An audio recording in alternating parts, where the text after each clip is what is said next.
লাগবে না আমার ভাত খাওয়া, তোর মতো খেতার হাতের ভাত আমি খাইতেছি না, চোখের সামনে থেকে যা।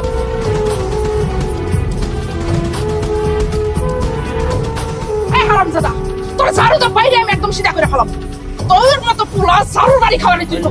ঠিকই কইছো মা, ঝাড়ুর লগে গোবর মিশাই দাও, যেন এরপরে আবার ভাবিরে মারতে গেলে এই ঝাড়ুর কথা মনে পড়ে। এই ছানির বাচ্চা, মুস্কুরা কথা কও, ওরা মেরে খবর দিয়ে পিটাইবো, তোর জুতা একদম সোজা করে ফেলাম। এই আমার বউ, এটা আমার বউ না, আমার বোনের সাথে জাদু করে ছাড়ছে। সোনিয়া তো একদম ঠিক কথাই বলছে। তুই যে খারাপের খারাপ, তোর তো গোবর মাখা ঝাড়ু দিয়ে বাইরে আনছিস। তাতে তুই বৌমার লগে আরেকবার যদি খারাপ ব্যবহার করিস না, তখন তুই গোবর মাখা ঝাড়ু দিয়ে বাইরের কথা তোর মনে পড়ে। মা, তুমি কিন্তু এই খেতের বাচ্চার জন্য ঘরের ছেলের সাথে খারাপ ব্যবহার করতেছো। আমার এই ক্ষেতের বাচ্চাই ভালো, কারণ আমার এই বৌমার কথাবার্তা চাল চলনে সব দিক দিয়ে ভালো, তার ভিতরে কোনো ভেজাল নাই। সব ভেজাল হচ্ছে তোর। আম্মা আম্মা আপনি আপনার পোলার গায়ে হাত তুলেন না। সে তো আমার স্বামী, সে আমারে মারবো কাটবো যা খুশি তা করবো, আমি সহ্য করতে পারবো, কিন্তু আপনি তার গায়ে হাত তুলেন না আম্মা, আমারে মারেন। আহা বৌমা, তুমি কিসের জন্য বুঝো না? তোমার এই অতিরিক্ত সরলতার কারণে আজকে এত খারাপ হয়েছে। আজকে আমি ওরা করবো ছাড়ো বৌমা, তুমি আমার ছাড়ো তো। আমার দেখছেন আপনার পোলা না খাই চলে গেল, এখন আমি তারে কই করতে যাবো? এরকম স্বামী পাগল মাইয়া জীবন দেখি, এরকম বউ পাপা ভাগ্যের ব্যাপার। খালি আমার পোলাটাই বুঝলো না। আর একটা কথা কই, আপনি যে আমার লগে এরকম খারাপ ব্যবহার করেন, আমার অনেক কষ্ট লাগে। আপনার কাছে আমার অনুরোধ, আপনি সপ্তাহে একটা বার হইলেও, একদিন হইলেও আপনি আমার লগে একটু হাইসা কথা কইবেন। ওরে বাবা রে, তোর লোক আমার হাসি মুখে কথা কইতে হইব, আর তোরে দেখলে তোমার হাসি চলে যায়, জানলা দিয়ে পলাই যায় আমার হাসি। আমার এই হাসি খুশি দেখতে হলে কি করতে হবে জানো? আমার ক্যাটরিনা কাইফের মতো নায়িকা বিয়ে করতে পারে। কি কইলেন আপনি? তো ঠিকই শুনছোস, এ তোর মতো খেতের লোকে আমি আর সংসার করতে চাই না। আমি ক্যাটরিনা কাইফ নায়িকার মতো আরেকটা বিয়ে করব, তাহলে দেখলে আমার শান্তি লাগবে, ভালো লাগবে, এমন একটা মেয়ের বিয়ে। আমি আপনারা আবারও বলতেছি, আপনি আমার মারেন কাটেন যা করেন, আমি সব মুখ বন্ধ করে সহ্য করে যাবো, আমি কোনোদিন কিছু কমো না। আপনি আর একটা বিয়ে করবেন এই কথাটা শুনে তো আমার বুকের মধ্যে তোলপাড় হয়ে যাইতেছে, আমি সহ্য করতে পারতেছি না। আপনি আপনি এরকম বাজে শব্দটা কোনোদিন মুখে হয় না, আমি সহ্য করতে পারব না। সহ্য করতে পারলে কি আর না পারলে কি, এখান থেকে যাইতে কইছি না, যাই এখান থেকে।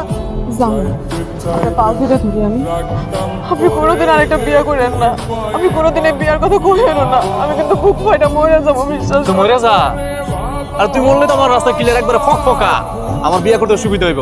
তুই এখান থেকে যাবি না লাথি দিব একটা, যা। কথা আম্মা, আরে কি হইলো? তোরা এরকম ঘরের মধ্যে চিল্লাচিল্লি করতেছিস কেন? কি হইছে? কি? আপনার পোলা নাকি বিয়ে করার লাগে মুন্সি ভাইয়ের মায়ের ঠিক করে ফেলেছে। আস্তাগফিরুল্লাহ, এসব তুমি কি কইতেছো বৌমা? আমি ঠিকই কইতেছি মা, একজন দুইজন না, আমি কয়েকজনের কাছে শুনছি। কি রানা এত জঘন্য হয়ে গেছে? নিজের পরিবারের কাউরে কিছু না জানায়া নিজে নিজে একলা একলা বিয়া ঠিক করে ফেলাইলো। আপনার পোলায় আমার জ্যান্ত কবরে পাঠানোর জন্য এভাবে উঠে পড়ে লাগছে আম্মা। আম্মা আমি বুঝতে পারতেছি না কি করবো আম্মা, আপনি কিছু করেন আম্মা, আপনি জানতে ওকে আটকান। বৌমা তুমি কোনো চিন্তা করো না মা, আমি আমি কিছু তো একটা ব্যবস্থা করতে হইব। না লাগাইছে, এই তুই যদি দামি দামি এরকম সাজগোজ করে থাকস, শাড়ি পরে থাকস, আর পার্লারে যে এরকম সাইজাইও, তাও তোর আমার মনে জায়গা হইব না। তুই যে খেতের খেত, তোর দেখলে তো আমার মেজাজ খারাপ হয়ে যায়, তোর দিনটা তোমার থাপড়াইতে মন চাইবো ধইরা। এই তুই কি জীবনে ভালো হবি না? না, ভালো হবো না। তুমি যদি ওরা সোনার পাহাড় দিয়ে একদম মোড়াই রাখো, তাও খেত খেতে থাকবো, কোনোদিন স্মার্ট হইব না, আর আমার মনে জায়গা হইব না।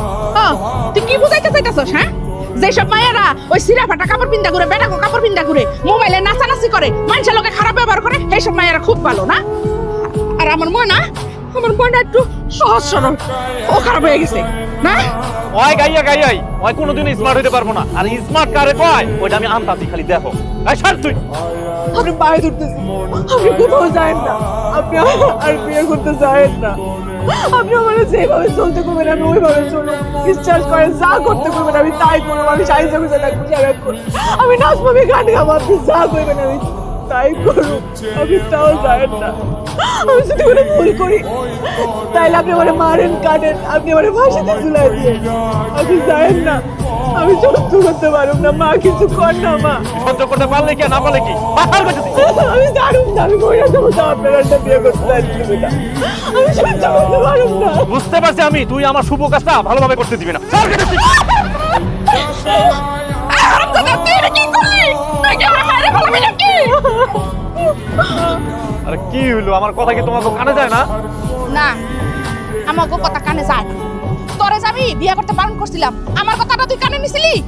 নেই নাই আর নিবো না, ওরে আমার সামনে থেকে সরাও। আপনি সত্যি সত্যি বিয়ে করে লয়েছেন? আরে আরে বাবা, ও বাবা কি হইছে? হ্যাঁ কি হলো? আরে ভাবি মনে সহ্য করতে না পারে কেন? আরে ও বাবা, বাবা, বাবা, বাবা চোখ খুলো মা, কি হইলো তোমার? ও মা, ভাবি বিপদ। কি রে? এই ঠাকুরের বাচ্চা, তুই এই সময় এসে ডিস্টার্ব করলি কেন? তুই আমার সতীনের ঘরে সতীন রে, একদম টাইম মতো আইসা হাজির। ওরে কিন্তু এখন আমার কিছু করতে মন চাইতেছে। কি মন চাইতেছে? ওর কি মন চাইতেছে সেটা তোর জানার দরকার নাই। তুই এখান থেকে যা, তোর কোনো কিছু আমি শুনতে চাই না। তুই এখান থেকে যা, যা কইতাছি। বালিশ মা দিয়ে কে কান্না করতা? আমি বালিশ চাপা দিয়ে কানবো না, আমি তরে কবরে পাঠাবো। আর তরে নায়িকার মতো বউরে কবরে পাঠাবো, তারপর কবরে যায় তুই বাসু। তোর হাতে দাও কেন? দেখছো ডাকাত মহিলা একদম করে মাইরে ফেলাইবো। চলো ভাগি। আমি ডাকাইতে ছিলাম না তো, যে স্বামীর ভাগ অন্য বাইরে দেওয়া লাগবো সেই স্বামীর কবরে পাঠাই নাই ভালো। আল্লাহ না, কবরে পাঠাই।